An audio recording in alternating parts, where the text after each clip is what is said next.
Welcome to Moments with Marianne. This is your host, Marianne Pastana. And we're here today with special guest, Dr. Fuchsia Sirois, who's here to share with us her new book, Procrastination: What it is, why it's a problem, and what you can do about it. So, Dr. Fuchsia Sirois is a professor of social and health psychology at Durham University and a former Canada Research Chair in Health and Well-being. Her research focuses on understanding the psychological factors and qualities that confer risk or resilience for physical health and well-being outcomes through self-regulation and emotions. So welcome to the show, Dr. Fuchsia Sirois. Thanks very much for having me, Marianne. What an honor it is to have you here and to talk about this book. I saw this book and I knew immediately we needed to talk. I did not want to procrastinate, and I'm so glad that we did. What inspired you to even get interested in this topic? That's a great question. I mean, I think about it, it's like I've been studying procrastination for over 20 years. So I did get into it when I was a graduate student back in Canada. And there was a researcher in the department, Tim Pitchell, who was like leading researcher on procrastination. And I was interested in health, and he showed me a study that showed that students who procrastinated had worse health. And I thought, oh, that's fascinating. Why would procrastination make you unhealthy? And that just sort of piqued my scientific interest. And yeah, here I am 20 plus years later, still trying to research and understand why people procrastinate and the impact it has on their health and well-being. It seems to be a very hot topic. What is procrastination really?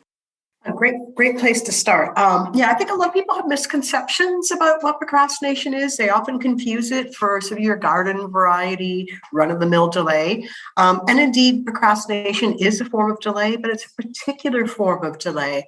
So as a researcher, I define it as voluntary and unnecessary delay of a task that you said you would do. So you formed an intention and said, I'm going to do this thing. I'm going to write this report. I'm going to clean the garage or whatever the task is.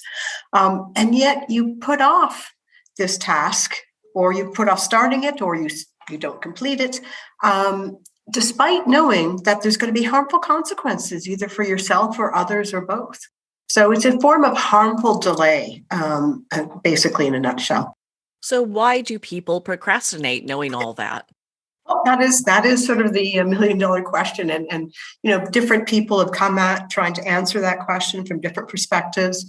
A few years back, myself and my colleague Tim Pitchell, who got me into this area of research, we looked at some of the existing studies that were out there, and much of the research was like, oh, it's about poor time management, right? So we just give people time management courses, they'll procrastinate less. And others were saying, oh, it's just because people discount the value of the later, goals that they'll complete. And it's more, they put more value on, what they're doing right now and the distractions they're involved in. And we kind of felt very dissatisfied with those perspectives. And when we looked at the research, and especially this idea is like, why, if it's so harmful, why do people do it? We came to the conclusion that it is irrational. And if it is irrational, then emotions have to be involved.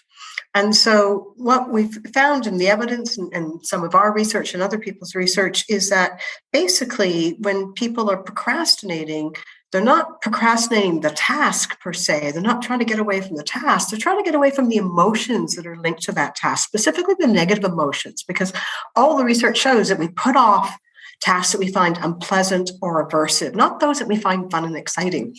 So this is at the core of procrastination. It's about avoiding the negative emotions associated with a task that is either difficult or boring or stressful or anxiety provoking or threatening to our self-esteem, or et cetera. So that's our perspective on why people procrastinate. It's all about emotions. Well, that's so interesting. We started this discussion talking about mental health and just health. So how does this affect our health and mental health? Well, it has a profound effect, actually, much greater than what most people realize. I think we tend to trivialize procrastination a lot. We see it as just something that everyone does. There's no big deal. You just won't get your work done, and that's the only consequence. And actually, decades of research now quite clearly show that people who regularly procrastinate, in particular, or frequently procrastinate, tend to have poor mental health. They have higher levels of stress, anxiety, and depression. They experience deep and profound guilt and shame when they procrastinate as well. They tend to ruminate a lot, engaged in sort of this negative self-directed thinking after they procrastinate. So it takes a huge toll on mental health. And then, of course, if emotions are involved in procrastination, then you start feeling worse about yourself and the task, and that just actually drives you to procrastinate more. So you can get into this really negative downward spiral of procrastination. So that's the mental health side. The physical health side is actually quite surprising, the impact it has. Some of it's not so surprising and some of it is. And so, yes, there's a lot of research that I've done and others have done that have shown quite clearly that people who procrastinate regularly experience higher levels of stress. And we know just how detrimental stress can be to our physical health. It takes a toll on our immune systems in the short run, can make us more susceptible to flus and colds and viruses. It can also lead to insomnia, muscle aches and strains, variety of short-term health problems. And also, if you're procrastinating, putting off unpleasant tasks, most people don't find changing their diet to healthier and less tastier food very enjoyable. So they're going to tend to put that off. Same thing with trying to become more physically active. So, and this is what I found in my research over the last 20 years, that people who regularly procrastinate also put off those really important health promoting behaviors that would help support their health. So you have this combination of stress and poor health behaviors, and that can set certain individuals up to actually experience much more serious health issues in the long run, especially if the procrastination continues. In fact, in one study, I found that people who were prone to procrastination actually were at greater risk for having poor heart health in the form of higher risk for hypertension and cardiovascular disease. So that's not trivial anymore. That's now, especially if it's an ongoing issue, it can take a real toll on physical health and mental health too. Oh, that's some big signs to pay attention to hear about that kind of effect it has on the human body. So if we have folks out there that are going, well, I just delay a little bit, I'm in that delay category, I really don't procrastinate, how can they determine whether or not that they are really, really in procrastination as opposed to slightly delaying? Yeah, no, fantastic question. I think, the key thing, there's a lot of reasons why we might delay. And this is why we use that term unnecessary and voluntary delay as procrastination. So sometimes it might be necessary to delay starting something because you don't have enough information. And so that there's a fine line there, because as long as you're going out and then getting the information you need so that you can start the task, that would be considered sort of a wise or sagacious delay rather than procrastination. But if you say, okay, I've got this, report I have to write, for example, and I'm missing some information to start it, so I'm not going to start it at all. But then you don't actually follow through and go get the information you need. That would be procrastination, because now the delay is, you can't say that it's a necessary delay because you've actually put off now going to seek the information that would help you get started. So that's one way of looking at it. Is that delay necessary? Is there a good reason for that delay? The other is whether it's voluntary or not. And sometimes we have to put things aside because an emergency comes up, or it's, at the wishes of other people where they say, I need you to put this aside right now because there's something more important you need to attend to. So we need to, sometimes it's reprioritization of goals, especially at the request of other people, that might make us delay. And those delays might be reasonable or wise delays. When it's not at the request of somebody else, it's you who've decided, I'm going to put this off, and there isn't a good reason to put that off. And somewhere at the back of your mind, you've got this kind of nagging feeling that, I don't feel like doing this right now, and I shouldn't be putting it off, but I am going to anyways. That's procrastination. And I think it is really about, we kind of almost trusting your gut in some ways, because you know that you shouldn't be putting it off, but you do. And that's usually a hint that you might be procrastinating. It sounds like that can be quite a vicious cycle of procrastination, kind of feeling bad and down on yourself, more procrastination. It's like a little hamster wheel. Yeah, exactly. Yeah, it turns into a very vicious cycle quite easily. And one of the reasons this happens too is that if you're going to think about it, if you're putting aside that task because it, makes you feel insecure, you're worried about whether what you're going to do is going to be good enough for your boss or for your partner, and you've got all these fears and concerns and worries around that task, and you put it aside, you get an immediate sense of relief. So it's actually rewarding emotionally to procrastinate, right? You get to feel better now, but you do so at the cost of actually taking care of that important thing that you should be taking care of. And this is where it comes back to bite you, because a lot of the research has shown that, as I mentioned earlier, people who regularly procrastinate, they don't feel good about the procrastination. So they do tend to sort of engage in these very negative thoughts about themselves, like, what's wrong with me? Why can't I get started? Why do I always procrastinate? And so that relief that they get from putting the task aside, is very temporary. And in fact, they end up feeling worse in the end because of all the guilt and shame attached to procrastination. In your book, you talk about self-regulating problems. How does that fit into this, and what does that mean? With self-regulation, it's really just our ability to, manage and direct our thoughts and our emotions and our behaviors towards reaching a goal. And so, when we're procrastinating, we're not doing very well at self-regulation. We're actually failing at self-regulation quite miserably. And so that means then that we're not going to be reaching our goals. And this is another sort of one of the tolls of procrastination, is that, people who regularly procrastinate are, because they're not able to effectively self-regulate, manage those emotions that they have about a task and sort of get on task and do what they need to do to reach their goals. They don't reach their goals. They have unfulfilled dreams, that are just sitting there. Oh, if only I had done this, but they didn't take action because they were nervous about the outcome or worried or what have you. And so it can sort of leave a real toll in terms of people being able to live a fulfilling life that way because of these self-regulation issues. Now, are there triggers that cause us to procrastinate? So this is, it's an interesting question. And one, I think, again, there's a lot of myths around procrastination here. So we often think that, if we have social media, that's going to trigger me to procrastinate, right? If I have, got my smartphone, or I've got, social temptations around me, people saying, hey, let's go have some fun when you've got work to do.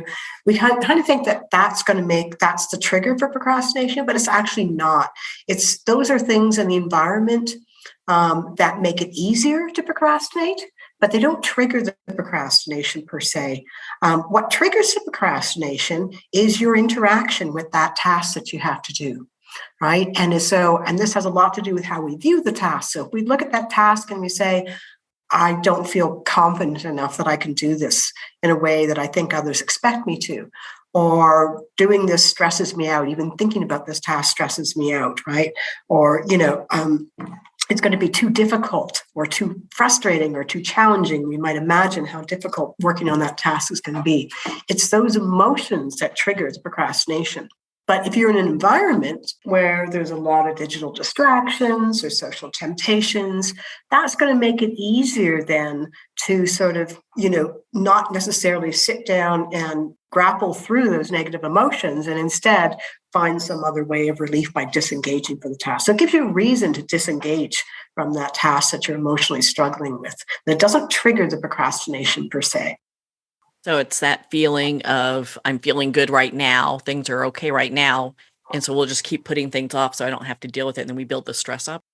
Yeah, exactly. So if you put that task off, it'll give you an immediate relief, but then we know that task is still there. It doesn't go away. So the stress, remains and often builds up. It's just there waiting for us. Yeah, exactly. We'd like to think out of sight, out of mind, but yeah, it always comes back to bite us. Yeah, it's kind of like that proverbial we're brushing everything under the rug, and before you know it, we've got a little mountain there. Exactly. Well, and you mentioned a little bit earlier about myths with procrastination. What are some of those? Yeah, so I think one of the common ones is that procrastination is about poor time management. And it makes sense why we might believe this, because if we look at somebody who's procrastinating, what we see is they're not meeting their deadlines, right? They said they would do something by a certain time, or maybe they have an external deadline to deal with, but they're not making those deadlines, or they're leaving things to the last minute. And so it's easy to look at that person, on the very superficial level and say, well, they're not meeting their deadlines, therefore they're not managing their time well. So let's teach them how to manage their time well, and then they'll meet their deadlines. The problem with that approach is that it's not the poor time management, again, that's causing the procrastination. It's actually the emotions attached to that task, which people don't see, right? So we're often making judgments about the causes of procrastination just by looking superficially at what people look like when they're procrastinating. And a lot of the research on time management, it's equivocal at best. There's so many inconsistencies in it. And those studies that do show that people procrastinate less after time management, that procrastination is not sustained, right? So it's a bandage, sort of a quick fix, because that person's not managing their emotions, right, around that task, which is, again, that's sort of the core procrastination, poor mood management rather than poor time management. Next time they encounter a difficult task, it's their emotions that is going to drive the procrastination again, and they'll forget about anything they learned in terms of time management. So that's one of the more common myths. Another one has to do, we like to make, character judgments about people when we see them procrastinate. Again, we look at them and we say they're not being very productive. They're not getting their stuff done. And so one way to sort of, summarize that is to look at them and say, well, they're lazy then, right? Because they're not doing what they should be doing. So therefore they're lazy. We like to sort of attribute these character flaws. The difficulty with that particular view is that actually psychologically, when people feel lazy, they don't feel like doing anything at all. They have zero energy, just no motivation, no energy, nothing. And yet what you find is amongst people who very frequently and regularly procrastinate, they get very busy sometimes with non-essential tasks. So they're running around organizing their desk or cleaning their home or doing all kinds of other very busy things that make them look and feel very productive that aren't the thing that they should be doing. So that kind of goes against this idea of laziness, again, as being sort of, a cause or a reason for procrastination. But yet again, it persists out there because we tend to look at superficial. We don't see what's going on with that individual. We don't see the stress or the anxiety or the worries or the concerns that they have about the task and the fact that they're struggling to manage those emotions. I'm sure a lot of people are listening to this going, okay, well, I manage people and I've been calling, maybe I've been thinking of people in the wrong categories as lazy when they maybe need additional help. Yeah, exactly. And this is the key thing. It's about, we all have to deal with difficult tasks, right? And we all might feel a little uncomfortable or stressed or worried or incompetent or uncertain.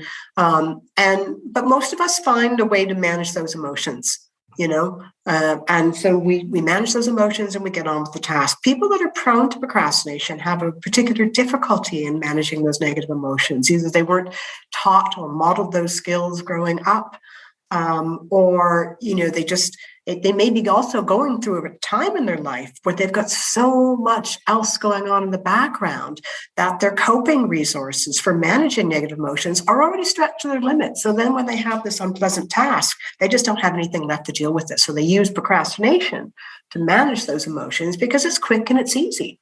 And it doesn't take any extra resource, especially if they're really sort of stretched past their capacity. Is it also typical that people just don't have, as you're kind of saying, like the resources and the tools in order to work through their procrastination? Yeah, exactly. They don't have those tools to work through those negative emotions, those difficult emotions. They may never, really developed sort of effective emotion regulation skills. And so, we can think of procrastination as a way to regulate your emotions. It's not a very good one, though, because it doesn't, effective emotion regulation skills deal with the problem once and for all. It doesn't come back, right? So you manage those emotions and then they don't come back to get you. But with procrastination, because you're just putting off managing those emotions, they come back and they often get amplified as well, too.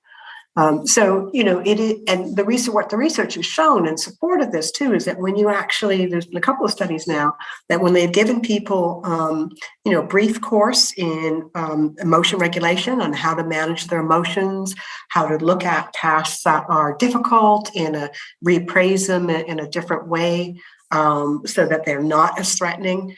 They find that when they follow up with them that they actually procrastinate less. And some of the research I've conducted as well has shown exactly the same sort of thing, just sometimes getting people to reframe the task and not as difficult, but as maybe something that's meaningful to them actually will result in less time procrastinating.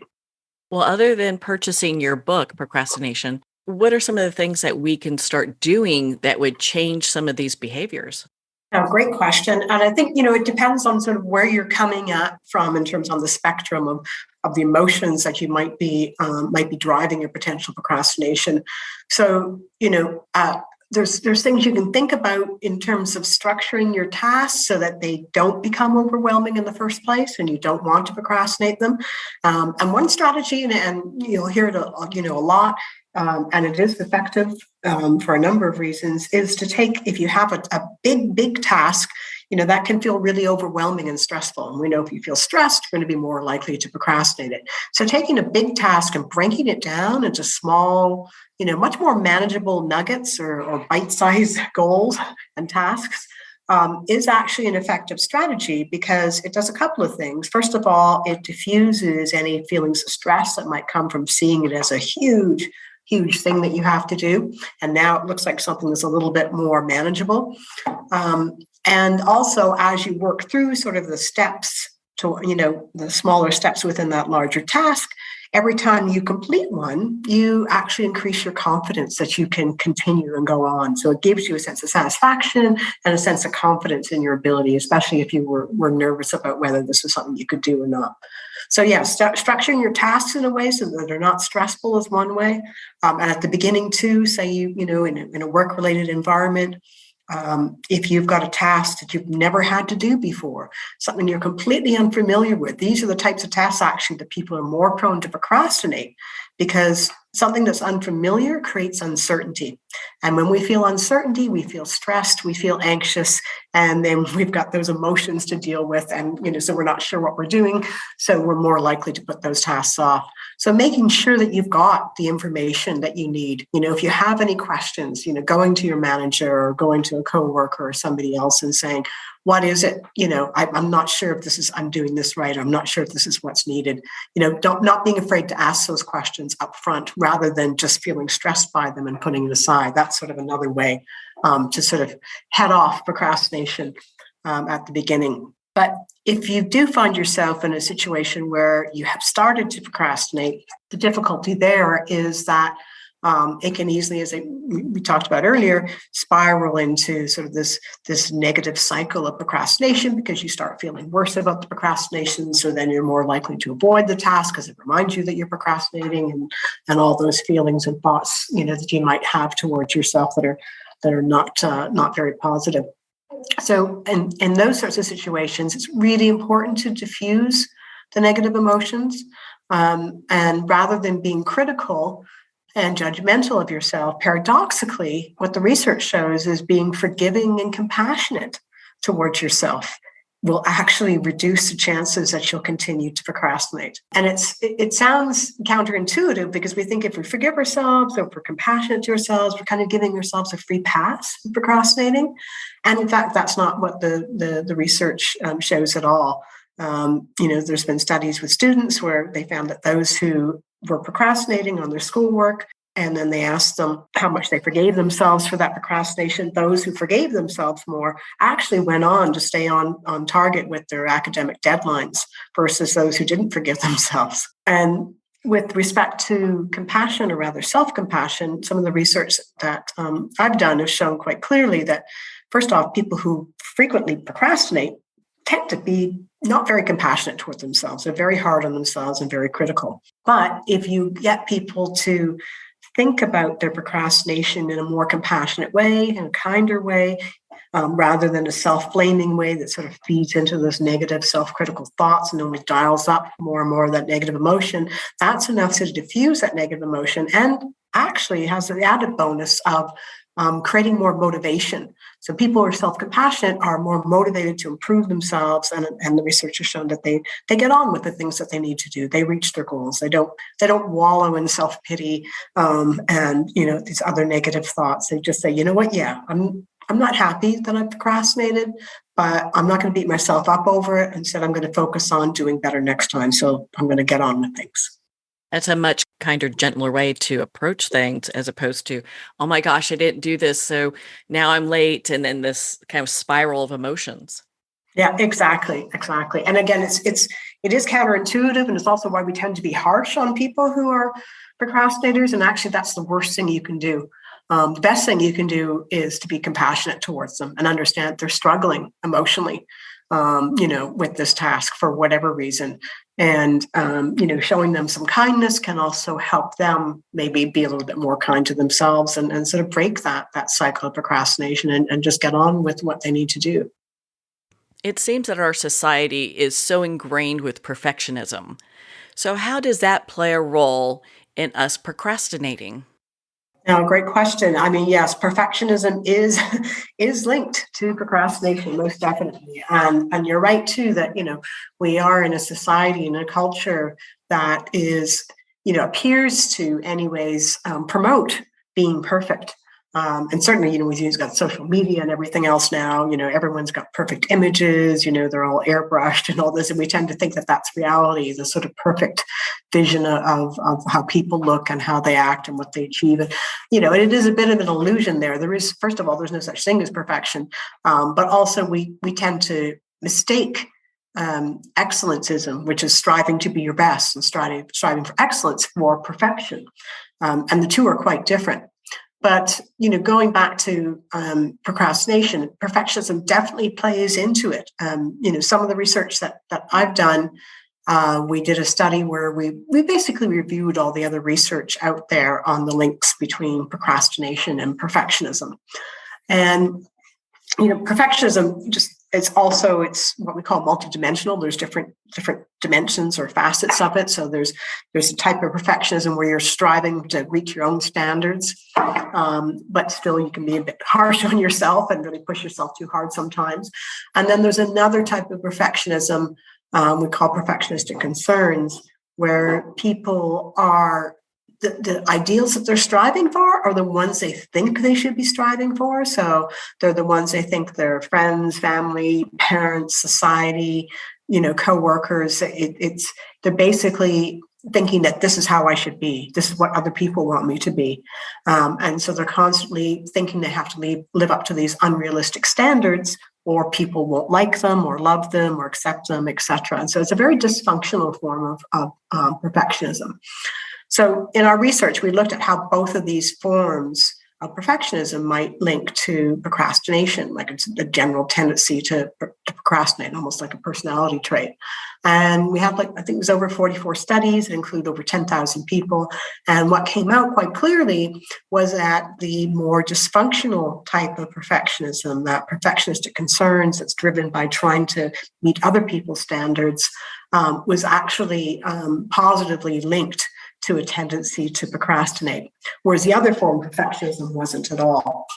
And the idea here is that if you have that sort of perfectionism where you're trying to reach these other standards, and you really feel that your self-worth is contingent upon meeting these standards, you can imagine if you have a task that's difficult or unfamiliar, you're immediately going to be thinking, how can I do this perfectly? And if I don't do it perfectly, people won't accept me.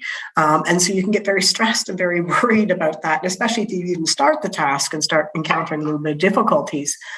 Someone who's a perfectionist is going to be more likely to go, right, I'm not doing it right. I'm not doing it well enough. It's never going to be good enough. And so they abandon the task and they procrastinate.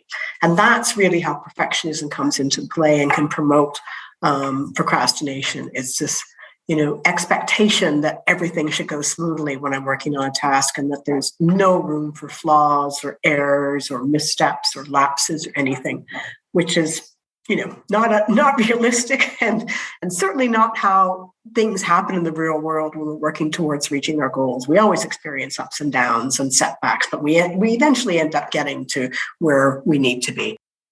Well, I think for a lot of people, that's very encouraging to hear. A lot of times I think people like, oh my gosh, I took this squiggly line and I finally made it, as opposed to a straight line getting to where they're from point A to point B and they've arrived. Yeah, exactly. Yeah, the straight line thing, that path is a myth. That doesn't happen. But that's what perfectionists expect. And this is why when they do experience those little ups and downs of the squiggly path that most of us take towards reaching our goals, they immediately read it as failure. And so they abandon what they're doing. So if we are raised from a family that procrastinates, is that a learned behavior that we'll pick up as well? That's a great question. This goes back to the whole nature nurture debate in psychology more generally. I think it depends. So if you're looking just on the environment you're in, it can have two effects. You could see that that's just an acceptable way to do things, and just follow that same habit as what your parents or other family members do, and just say, yeah, this is just how you do things. You put things off. But that's not necessarily always the case, too, because you can also have an opposite pattern where people might become hyper punctual and organized because they see how stressed their family members are when they procrastinate. They see the difficulties they experience and they vow that I don't ever want to be like that. So you can certainly have, one of two different ways.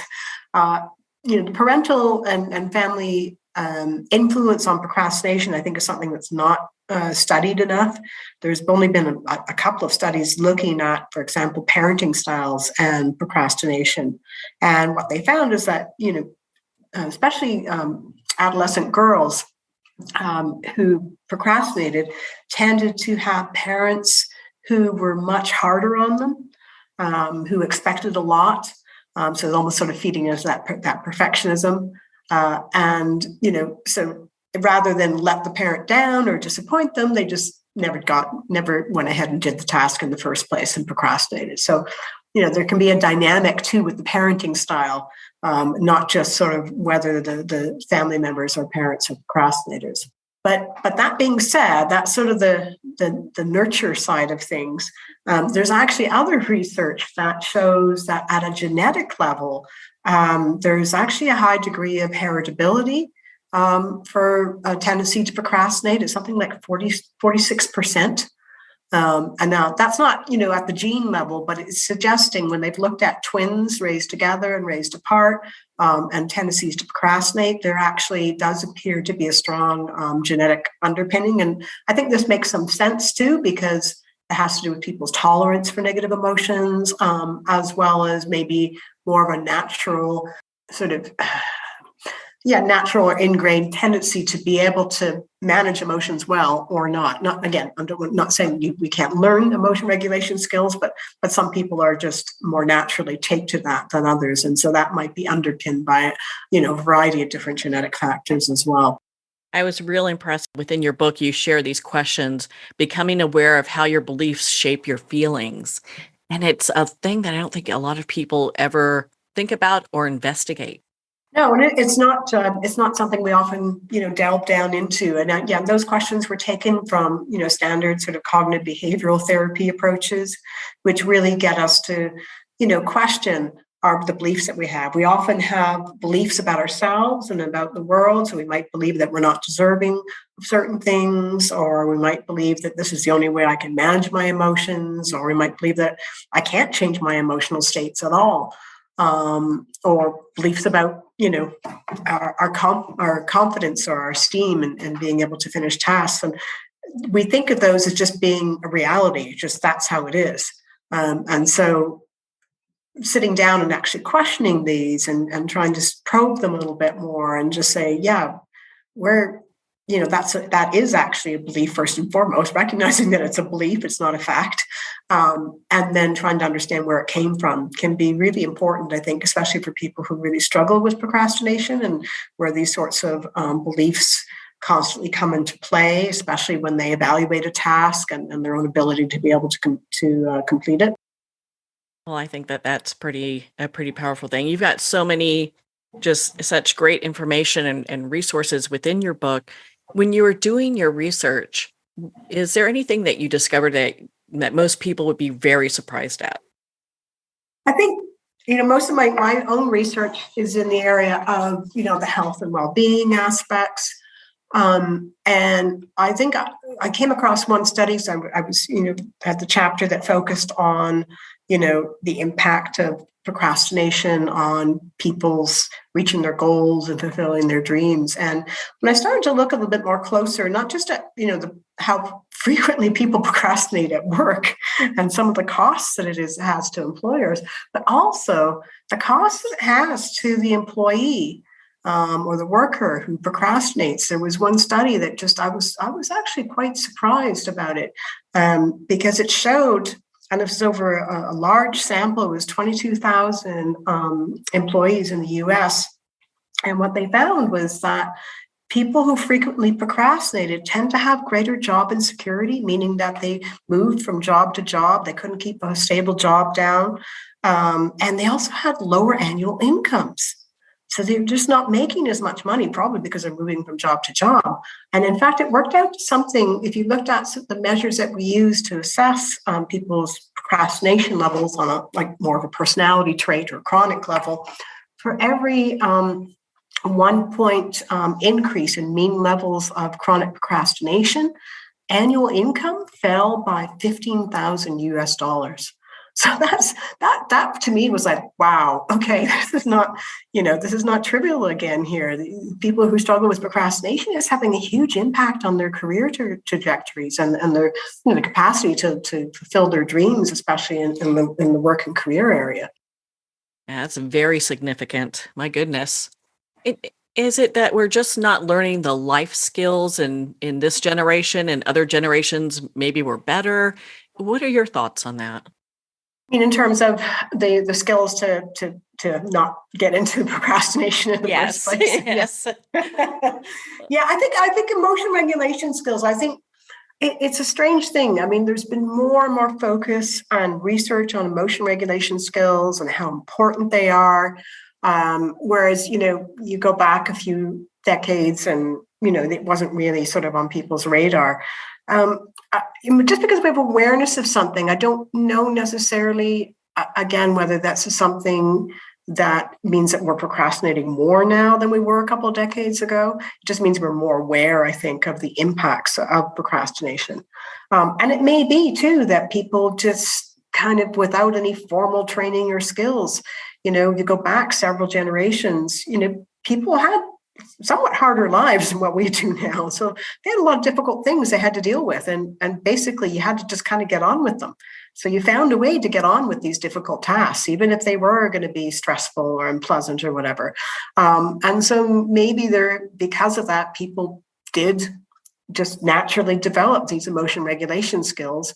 Whereas now, as life gets easier, it also means that when we encounter difficulties, we might be less well equipped to deal with those difficulties on an emotional level. And that may be one of the factors that feeds into procrastination. But again, we don't have, a lot of research comparing, rates and levels of procrastination, especially chronic procrastination, in current day to what they were, several decades before. First of all, because we've only really been studying chronic procrastination since the 80s. But even since then, for the last 40 years or so, I would venture a guess that rates have probably gone up. Well, it's just interesting to know. I was just curious about that. And you're right. I mean, when we look back, I mean, even in the 60s and 70s, they really weren't talking about mental health back then. So, if they did, I mean, you probably were in a padded room, Yeah, exactly. And so that left a lot of people with their own devices just to figure out what to do, right? It's sort of paradoxical in a sense. The more we talk about it, the more aware we become of the issues. And hopefully we would expect that there's help. But I think there's also more stigma around it that's out in the open too. When people are struggling with things, especially with their emotions. So, yeah, it's an interesting area to sort of think historically how we've managed things, difficult things back then versus now. And for some people, procrastination becomes a way for them to manage those emotions. Unfortunately, and it's been a way of life so nice and just exciting to have this type of information and research out there where people can be a part of their own, in many ways, of their own self-healing. Yeah, exactly. And I think that's a key thing with procrastination too, is it is about being aware. Not denying when you're struggling and have these negative emotions, just not trying to escape them by putting aside the task that sort of triggers them. But being able to sit with them and just work through them and accept them. And I think, that is one thing that has happened in recent years, is there more of a focus on mindfulness and accepting and just being with difficult emotions, although that can be quite hard for some people. But we recently published a paper that showed that for students who are procrastinating, those who engaged with a mindfulness, more mindful about their emotions, they actually, when they followed up with them, procrastinated less. So I think there's again a lot to be said for just bringing awareness to the fact that there are these negative emotions that we might have, and where they can lead in terms of procrastination and not being able to get our goals completed. In your book, you have this whole chapter on the power of reframing. So how does that play a part in all this? So this goes back to this idea of how, the interaction that we have with the task. So when I say procrastination starts with an aversive or unpleasant task, well, who says whether a task is unpleasant or aversive, right? Like something that's aversive for you may be pleasant for me, and vice versa. And so it all has to do with our perspective that we take on the task. And so reframing the task in different ways can be really important, especially if you're looking at a task in a way that is evoking some stress or anxiety or feelings of insecurity and making you want to procrastinate. So if we reframe things with respect to the task, for example, that's one way to potentially reduce the chances that you're going to procrastinate on it. And as I mentioned earlier, so some of the research we've done is looking at meaningfulness. So taking that task you're struggling with and asking yourself, why is this task meaningful to me? Or what we did in our studies, we got people to complete sort of a sentence. This task is meaningful because this task is important to other people because. And just helping people see the bigger picture of some of the things that they might be struggling with. And what our research has shown is that doing so, reframing it that way, rather than as a difficult task, but now as a meaningful task, actually reduces the negative feelings that people have about that task, which, as we know, are one of the things that fuel procrastination. But it also gives context to those negative feelings. Now, it might be okay to withstand a little bit of discomfort and anxiety because it's for a purpose, it's for something bigger that's meaningful to you. And our research, when we've got people to do that versus, not reframe in that way, has shown quite clearly that they do go on to procrastinate less on those tasks. For people, sometimes I think getting into action could be difficult. Is there any type of way they can prepare to get into action and so that they're procrastinating less? Yeah, and there's a fine line here with this, because you can spend a lot of time preparing for a task and as a way of procrastinating it. So I think, to take action, there are some things, and I know in the final chapter in the book, I talk a lot about this, just preparing yourself and getting ready. So there are a few things. One we've talked about already is making sure the task is structured in a way that feels manageable to you. Making sure that any uncertainties that you have about the task, especially if it's a new task or something you've not had to do before, that you've asked some questions, that you've got all the information that's necessary. And then if you are someone who is prone to procrastination, you might want to sort of procrastination proof your environment a little bit. In other words, make sure that your environment is not set up in a way that'll make it easy for you to disengage from the task if it gets difficult or challenging while you're working on it. So, removing digital distractions, for example. More and more people are working remotely now. So if you do have a home office, putting that do not disturb sign on the door so people don't just jump in, and make it easy for you to just disengage from what you're doing, especially if you're struggling with it. And then before you know it, the day's over and you've procrastinated. So setting up that environment. You can also set up your environment to remind you of the meaningfulness of tasks too. Especially if it's something that you anticipate is going to be difficult to do.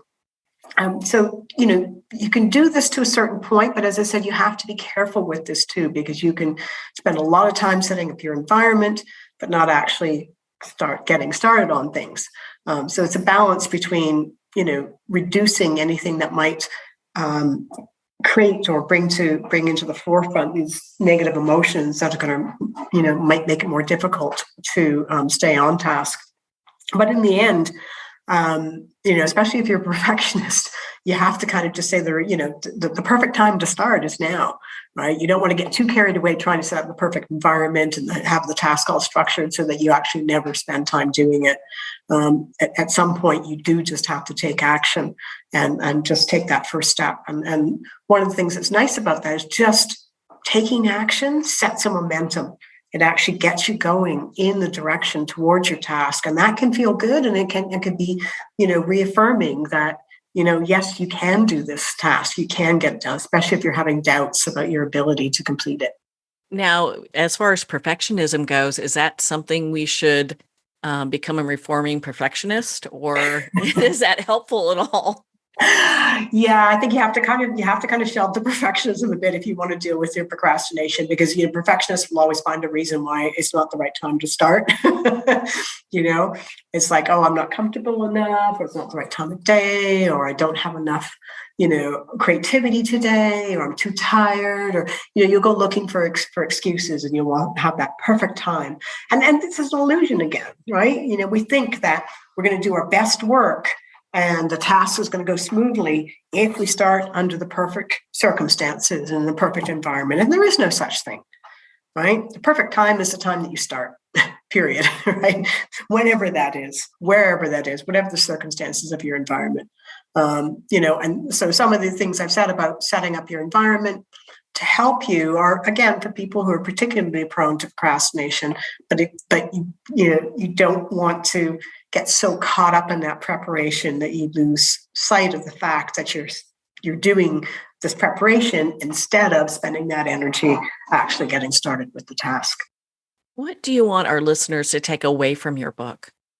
I think one of the key messages, and I sort of hope that it was sort of woven through the pages there, was that we need to understand that procrastination is something that we all do, and we need to be more compassionate, both to ourselves and others, right?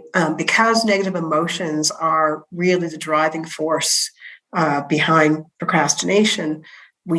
Anything that we do that feeds into those negative emotions is only going to make things worse. So we need to be more compassionate. We need to be gentler with ourselves and with others when they're procrastinating, and understand that underneath what looks like laziness or poor time management or defiance or however else we might be characterizing somebody who's not doing that thing that we want them to doing, even if it's ourselves, right, is an emotional struggle, right? And for some people, that emotional struggle, it runs deep, and they may need, more professional help to deal with the underlying issues. But for many of us, it is just recognizing that, sometimes things are difficult and they're stressful, but there's also great value in working through those feelings and accomplishing our goals and feeling good about ourselves and taking pride in the fact that we are taking action. So just being kinder and more compassionate to ourselves and others when we procrastinate. That's really the key to addressing this issue. Where can our listeners connect with you and be part of your community and learn more about your work? Great question. So, I'm an academic. I'm obviously don't necessarily have a website set up just yet, but there's a few things that will be coming soon. I'm obviously have a presence on Twitter, but I've also will be starting a blog on Psychology Today. And the blog is titled Perspective Matters. And so I'll be writing some short articles. Some of these will be about procrastination, some will be about perfectionism, some will be about self-compassion. Really just sort of the blog is meant to sort of highlight, the role of perspective in our, physical and mental health and well-being. And it really has to do with how we see things and ourselves and our worlds that can make such a huge difference in our well-being. So I'll be highlighting some of the research in my blog posts that demonstrates that. Well, Fuchsia, thank you so much for taking the time to be on the show with us here today. And thanks very much for your kind invitation to join you, Marianne. Well, thank you, Professor Sirois. It has been such an honor to spend this time with you and to talk about your new book, Procrastination, what it is, why it's a problem, and what you can do about it. Procrastination's available at Amazon, Barnes & Noble, and all indie retailers. And if you don't see it on the shelf, ask for them to order it. We're going to pause here for a quick moment, and we'll be right back after this message.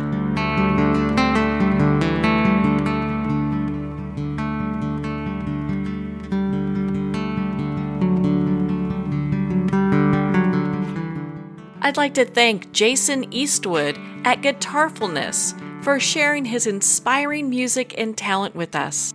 His music is known worldwide for cultivating atmospheres of harmony, inner peace, and clarity.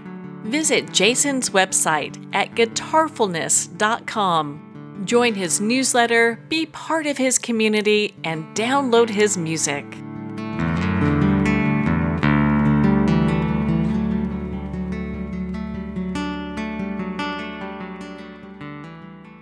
Well, we're at the end of our time today.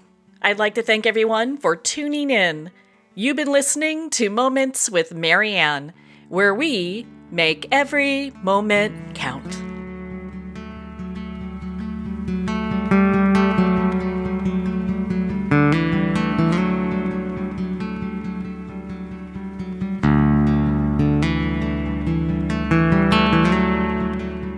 In a single moment, your life can change. Moments with Marianne is a transformative hour that covers an endless array of topics with the best of the best. Her guests are leaders in their fields, ranging from inspirational authors, top industry leaders, and business and spiritual entrepreneurs. Each guest is gifted and a true visionary, a recognized leader in her own work, and while teaching others to develop, refocus, and grow, Marianne will bring the best guest and sometimes a special surprise. Don't miss this. You never know just which moment will change your life forever. Make sure to tune in and visit momentswithmarianne.com for more information.